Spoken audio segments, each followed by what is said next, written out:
حبايبي السلام عليكم ورحمه الله وبركاته. اهلا بيكم النهارده في يوم جديد. عاملين ايه؟ وحشتوني. النهارده ان شاء الله هنعمل صينيه سمك جميله كده وشويه رز عسل وحبه سلطه.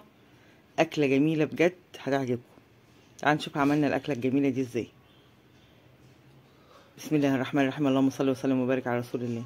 معايا راس توم، قرنين فلفل حلوين كده، شويه كمون، شويه ملح، ليمونه بقشرها، شويه شطه، حبه زيت، حبه خل. دي الدقه. عملنا بقى الخضار بتاعنا، اي خضار عندك موجود.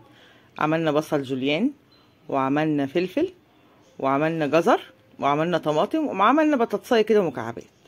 اديناها شويه توابل برضو اللي هو كمون وشطه وتوابل سمك، معلقه خل، ربع كوبايه زيت، حته من الدقه كده اللي احنا عاملينها للسمك عشان نحشيه. اقلبهم في بعض كويس زي ما انتم شايفين كده. الخضار ده بيبقى جميل قوي قوي قوي قوي. نجيب صينيه ما ندهناش اي ماده دهنيه ولا حاجه.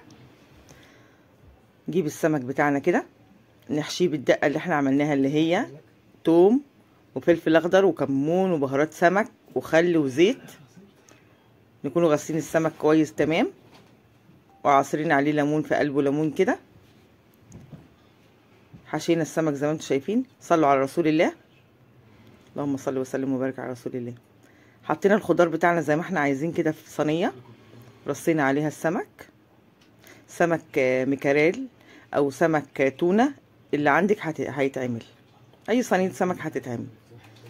وحطينا كده هنرش بقى على الوش زيت. مسخنين الفرن من تحت بس. هنحطها في الرف الوسطاني. هنعمل بقى معانا شويه رز صياديه كده عسل. بسم الله الرحمن الرحيم. اللهم صل وسلم وبارك على رسول الله. جبت بصلايه وحطيت عليها شويه زيت. لازم زيت يا بنات. هحورها شويه كده زي ما انتم شايفين، وهنزل عليها بمعلقتين سكر. معلقتين السكر دول لازم يتكرملوا ويتحرقوا عشان يبقوا ايه، يدوا لون حلو للرز. ومعايا كمان طماطميه وقرن شطه كده حلو، حبه بارد حبه حامي زي ما انت عايزه. ومعايا معلقتين دقه من اللي انا سايباهم بتوع السمك اللي هم الثوم والفلفل والكمون والبهارات. معايا كمان واحدتين مرقه، ومعايا معلقه كمون ومعلقه ملح. يبقى حطينا ايه هنا في الرز بتاعنا.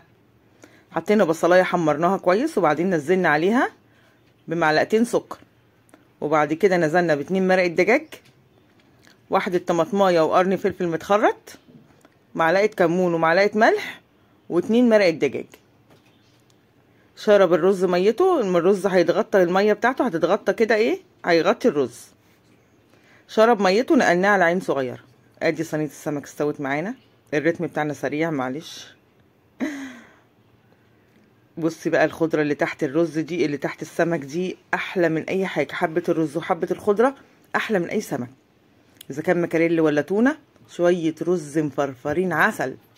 لو عايزين تشوفوا اسماك تاني، انا عندي جميع الاسماك عندي. هنزل لكم النهارده سمك التعابين على علامه الاي، اتفرجوا عليه فوق على الشمال. ماشي يا حبايبي. جايه من الشغل بقى تعبانه ولا حاجه، هتجهزي صينيه السمك دي، مش هتاخد معاكي حاجه. واصلا السمك المكاريل او التونه ما بينفوش نظافه كتير يعني. هاي انت هتنضفيه ويا دوبك كده هتعصري فيه ليمونه كده وتسقيه شويه خل وملح كده يبقى زي العسل. يا رب النهارده اكون افدتكم باي حاجه، ودعموني عشان القناه تكبر بيكم ونرجع مع بعض تاني بيكم وليكم ان شاء الله. واشوفكم على خير واترككم في رعايه الله وامنه. والسلام عليكم ورحمه الله وبركاته.